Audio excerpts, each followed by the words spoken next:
Ako si Mai Salazar, hatid sa inyo ang mga pinakamainit na balita sa bansa dito sa News Force. Sa ulo ng mga balita, kaso ng dengue sa unang 2 buwan ng taon, tumaas ng 73%. PNP nagdeklara ng heightened alert sa buong bansa matapos arestuhin si dating Pangulong Duterte. Korte Suprema isinagawa na ang special raffle sa inihaing petisyon ng kampo ni Duterte kaugnay sa kaso sa ICC. Pamilya ng mga biktima ng EJK sa Duterte drug war naniniwalang abot kamay na ang katarungan. Mactan Cebu International Airport kinilala bilang best airport sa Asia Pacific. DOF nagbabala ukol sa hacking ng Bureau of Treasury website. Patas at pantay na balita, komprehensibong ulat para sa pulso ng masa. Ito ang News Force. Para sa unang balita, dahil sa pagkakaaresto ng ICC kay dating Pangulong Rodrigo Duterte, posibleng asahan ang pagprotesta ng kanyang mga taga-suporta. Kaya naman nag-deploy ng mga uniformed personnel sa iba't ibang bahagi ng bansa. Para sa detalye, narito si Francis Riodique. Nagdeklara ng heightened alert ang Philippine National Police o PNP matapos ang pag-aresto ng International Criminal Court kay dating Pangulong Rodrigo Duterte. Dahil umano ito sa posibleng kaguluhan at pagsasagawa ng malawakang protesta ng mga taga-suporta ni Duterte. Kaya naman inalerto nito ang mga regional offices at national support units nito para maiwasan ang posibleng banta sa seguridad ng publiko. Binantayan ng mga kapulisan ang ilang mga lugar na pinagdadausan ng protesta gaya ng EDSA Shrine, Menjola, People Power Monument sa QC at sa iba pang bahagi ng bansa. Maximum tolerance naman umano ang magiging aksyon ng kapulisan kung sakaling magkakaroon ng protesta. Nito lamang Martes nang arestuhin si dating Pangulong Rodrigo Duterte ng ICC dahil sa kasong crimes against humanity. Matatandaang daang-daang mga taga-suporta ni Duterte ang pumalibot sa Villamor Air Base sa Pasay City. Francis Riodique, nag-uulat para sa Golden Nation Network. Samantala, malawakang sumiklab ang isang sunog sa kabundukang bahagi ng Barangay Pundakit, San Antonio, Zambales nitong Lunes. Bandang tanghali nang makita ang bakas ng sunog na malapit umano sa tinitirang lugar ng mga residente. Naapula at idineklarang fire under control ang sunog sa bundok na tumagal ng higit 12 oras. Inaalam pa ang pinagmula ng sunog at ang pinsalang naidulot nito.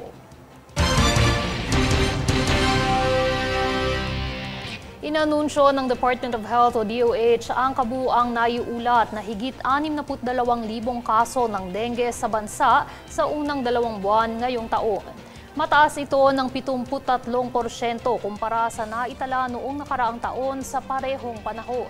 3 sa mga rehiyon na may pinakamataas na kaso ay ang Calabarzon, National Capital Region at Central Luzon.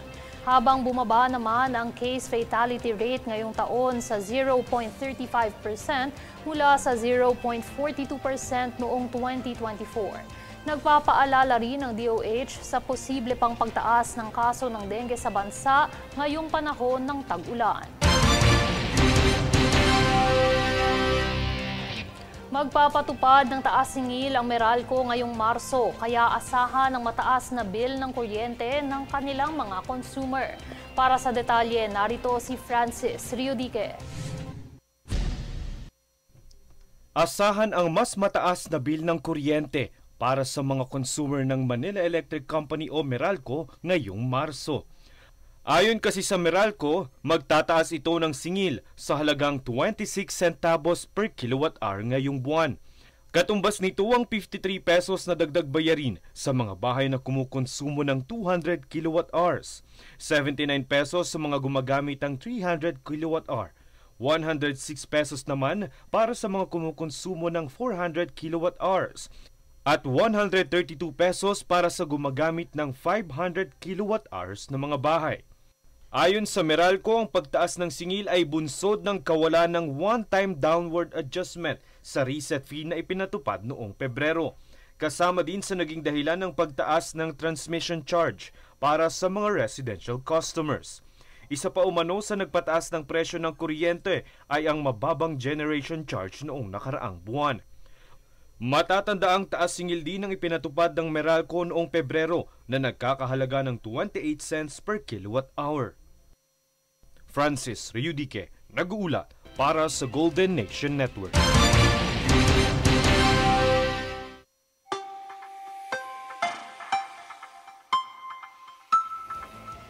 Sa ating ulat panahon, mas konting mga lugar ngayong araw ang makararanas ng sama ng panahon dulot ng easterlies at amihan. Partikular na apektado ng easterlies ang Eastern Samar, Metro Manila at natitirang bahagi ng bansa. Samantala, Batanes naman ang tanging nakararanas ng epekto ng amihan.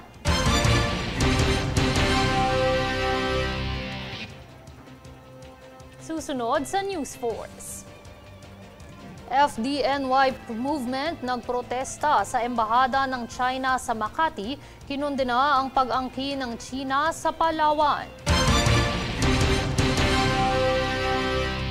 DOE inatasa ng industriya ng LPG na sumunod sa lira para sa kaligtasan ng publiko.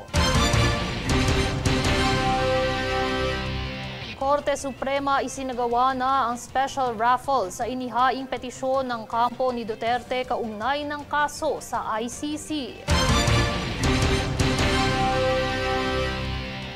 Manatiling nakatutok para sa higit pang mga balita sa pagbabalik ng News Force.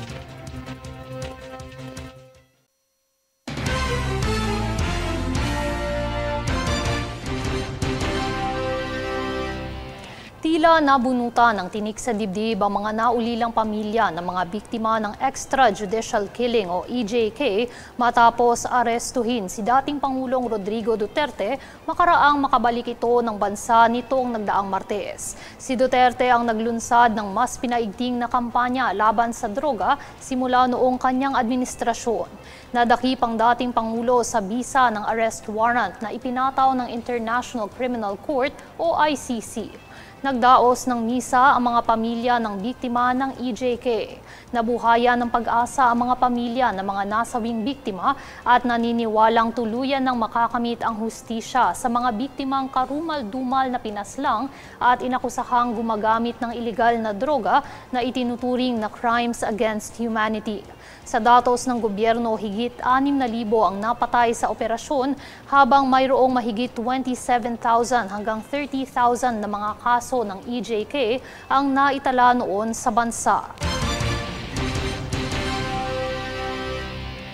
Sa kaugnay na ulat, batay sa desisyon at utos ni Chief Justice Alexander Gesmundo, dadaan na sa isang special session ang pagtugon sa petisyon na inihain ng kampo ni dating Pangulong Duterte kaugnay ng kaso nito sa International Criminal Court o ICC.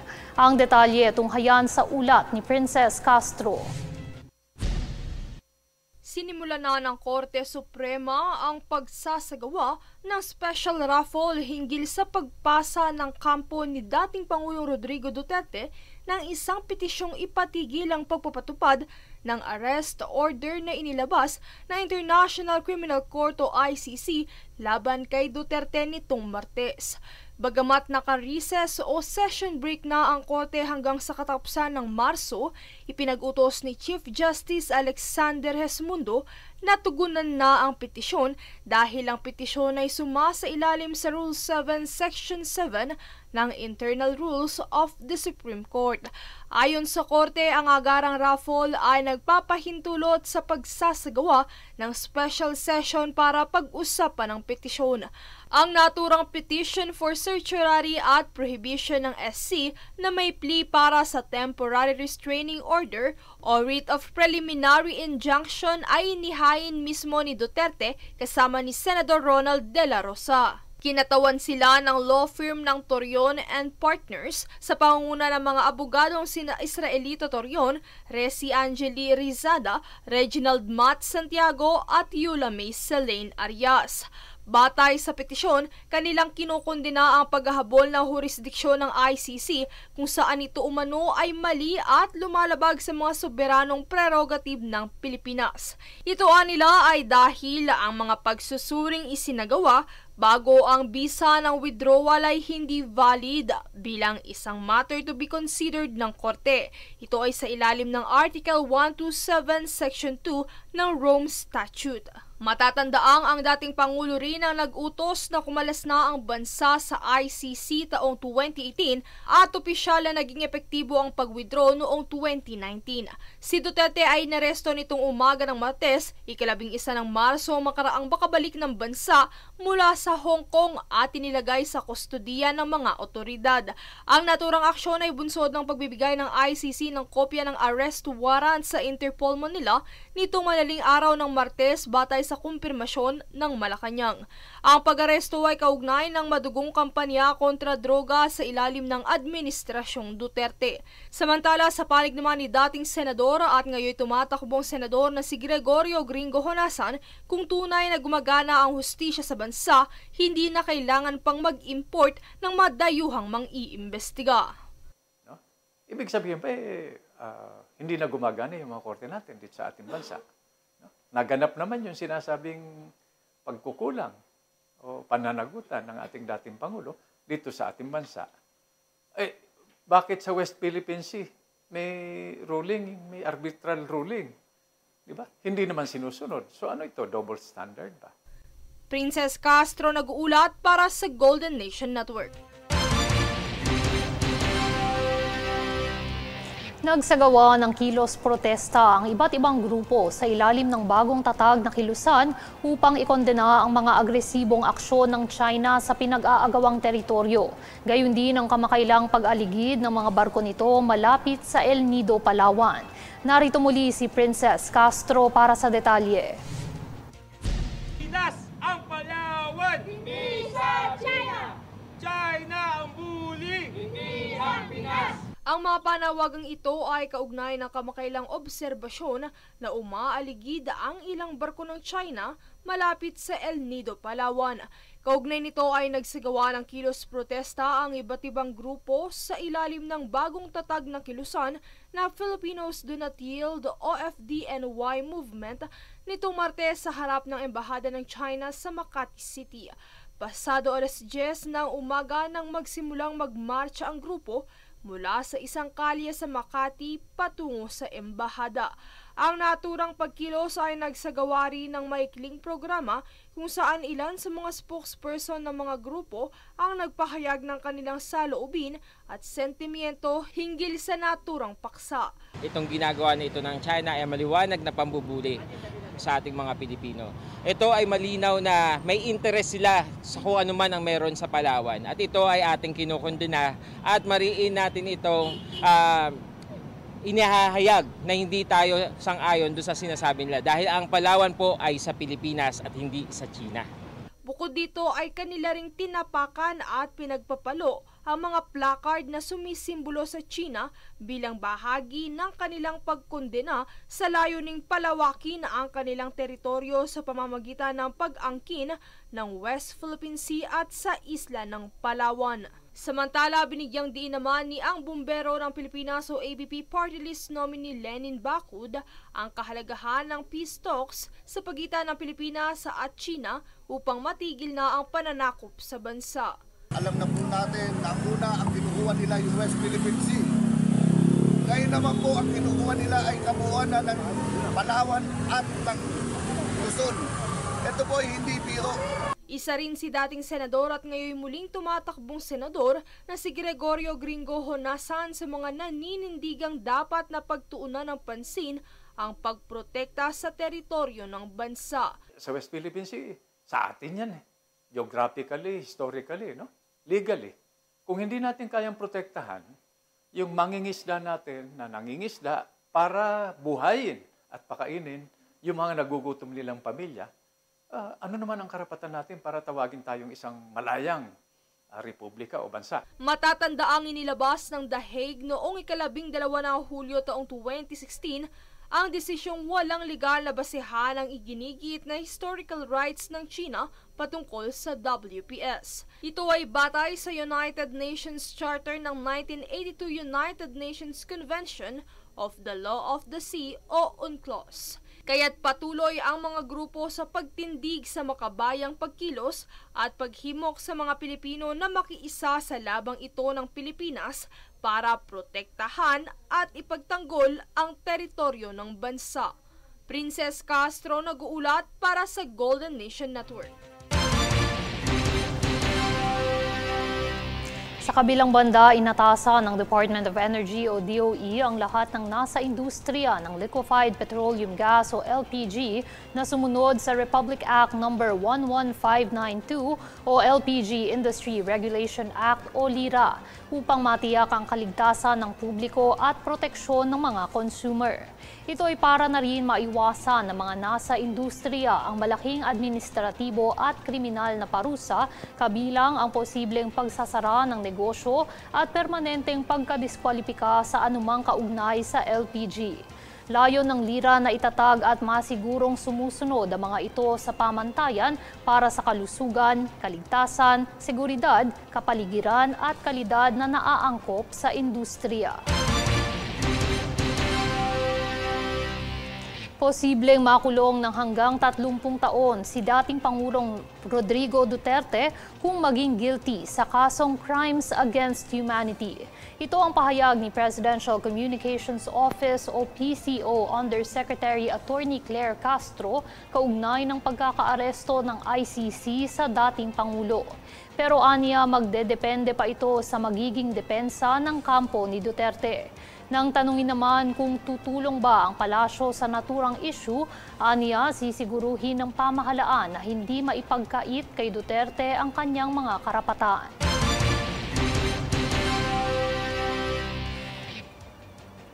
Susunod sa News Force.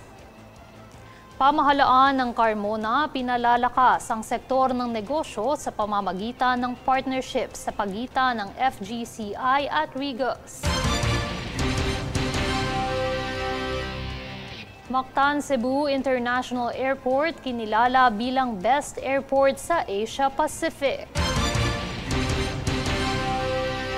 PSC PCW ilulunsad ang All Women in Sports Awards sa ika-15 ng Marso. Manatiling nakatutok para sa higit pang mga balita sa pagbabalik ng News Force.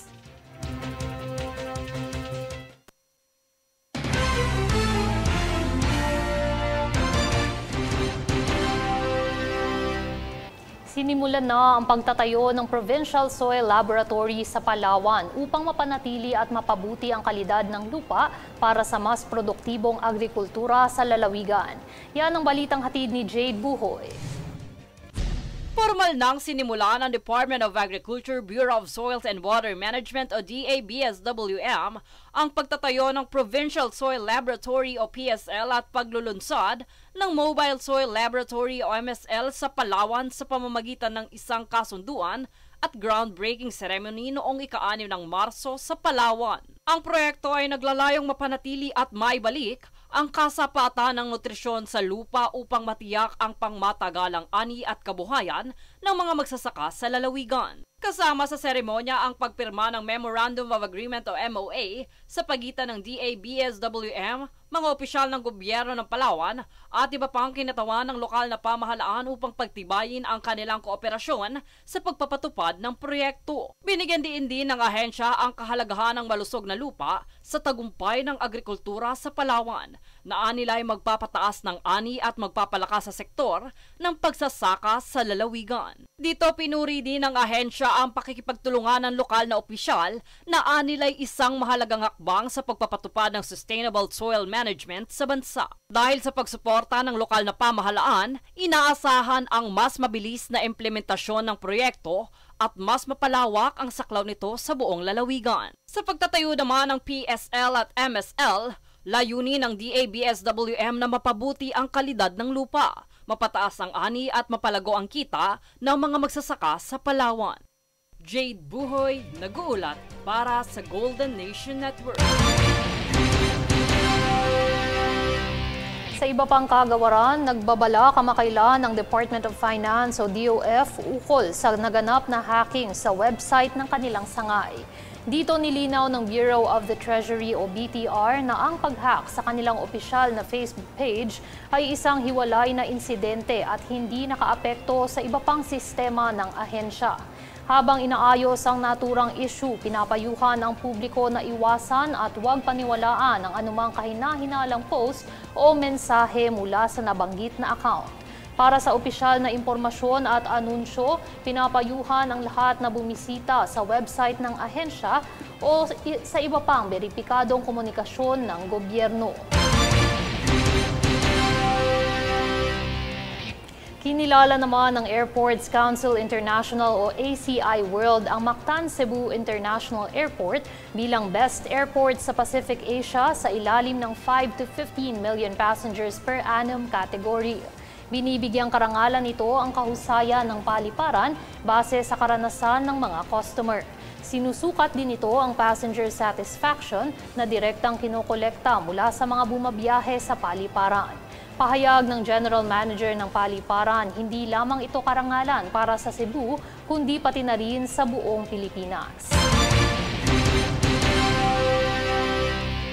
Patuloy na pinalalakas ng lungsod ng Carmona ang lokal na pagnenegosyo at ekonomiya sa pamamagitan ng First Global Technopark at Regus na nagsusulong ng co-working spaces.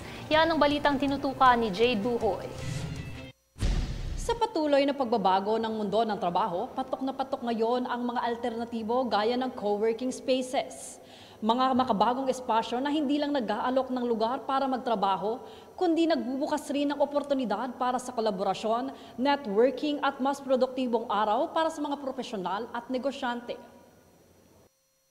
Kinanap kamakailan ang ribbon cutting at inauguration ng pinakabagong Regis Center sa Carmona, Cavite. Tampok rito ang modernong flexible offices na inihahandog para sa mga startup, remote workers at malaking kumpanya na naghahanap ng cost-efficient at professional na workspace. Kilala ang Regis sa industriya ng pandaigdigang flexible workspaces na nagbibigay ng makabago at produktibong kapaligiran para sa iba't ibang negosyo. Sa pamamahala ng International Workplace Group o IWG sa Regis, natutugunan nila ang lumalaking pangangailangan para sa alternatibong opisina, lalo na sa mga negosyong nais bawasan ang kanilang overhead cost. Kung saan naging posible ito sa pakikipag-ugnayan ng IWG sa First Global Conglomerates Incorporated o FGCI na naghahandog ng iba't ibang pwesto para sa mga investor na nais gamitin ang First Global Technopark upang isulong ang iba't ibang industriya.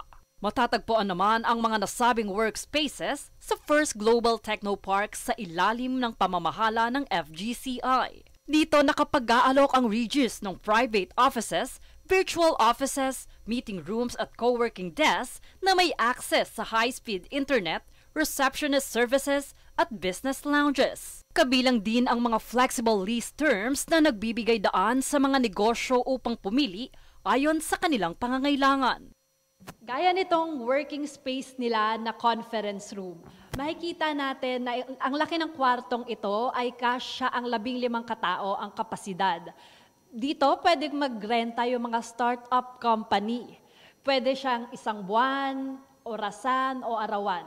Meron din mga rooms na maliliit para sa isang tao na kung work from home kayo, pwede kayong pumunta sa mga co-working space para sa mas relaxed na view. Kagaya nito, may view tayo sa harapan natin habang nagtatrabaho ay makikita natin yung scene. Sa kabila naman ng pagtaas ng demand para sa remote work at freelancing, nagiging sentro ang co-working spaces sa pagbibigay ng mas accessible na trabaho sa mga profesional. Bukod sa mas mababang renta kumpara sa tradisyonal na opisina, nag-aalok ito ng networking opportunities at mas malayang paraan ng pagtatrabaho. Masasabing ang pagkakaroon ng Regis Working Spaces sa Carmona ay nagbubukas ng mas maraming oportunidad sa negosyo at trabaho sa lungsod. Dahil dito hindi na kailangang bumiyahe ng malayo ang mga profesional at negosyante upang makahanap ng maayos na workspace. Dito naglalayon silang mapababa ang decongestion sa Metro Manila.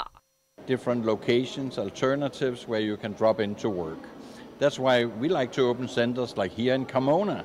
A Regis center in Carmona means we are very close to where a lot of the people are commuting. Payag pa ni Regis Country Manager Lars Swittig, lumalaki ang interes ng mga dayuhang kumpanya sa Pilipinas dahil sa English-speaking workforce at cost-efficient business environment.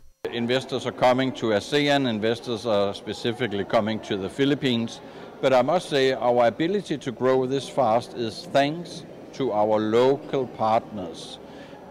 We have an unparalleled global network of over 4,000 locations, which in over 120 countries.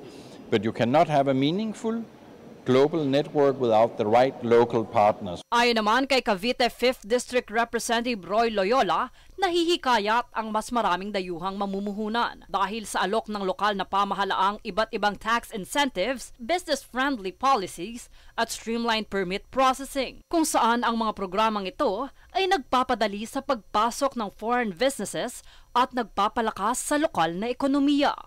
We extend all kinds of assistance for the investors to immediately construct their buildings and to operate. And we have a pool of workers available. Kaugnay nito, ang co-working spaces ng Regis ay naaayon para sa freelancers, startups, remote workers, small businesses at multinational corporations na naghahanap ng cost-effective at flexible na office setup. Kaya sa ganitong sistema, mas maraming negosyo ang nagkakaroon ng pagkakataong lumago nang hindi na nangangailangan ng malaking kapital para sa tradisyonal na opisina. Bunsod ng pagsuporta ng pamahalaan ng Carmona sa modernong co-working spaces na dala ng Regis, napapaigting ng lungsod ang bansa bilang isang business hub. Startups are being promoted through our trade fairs and promotions. Since the time we start, 1995, with Mayor Roy Loyola, there's only around 30 factories now. The history speaks for itself. It's now 400, and the relationship is very good now, knowing that we are a Hall of Famer of being business-friendly local government unit in the Philippines. Maging sa patuloy na pagdami ng remote workers at startup businesses, ang pakikipag-ugnayan ng lokal na pamahalaan sa pagitan ng First Global Technopark at mga global workspace providers gaya ng Regis ay patunay na pagsulong sa mas maunlad at mas produktibong ekonomiya. Jade Buhoy, nag-uulat para sa Golden Nation Network.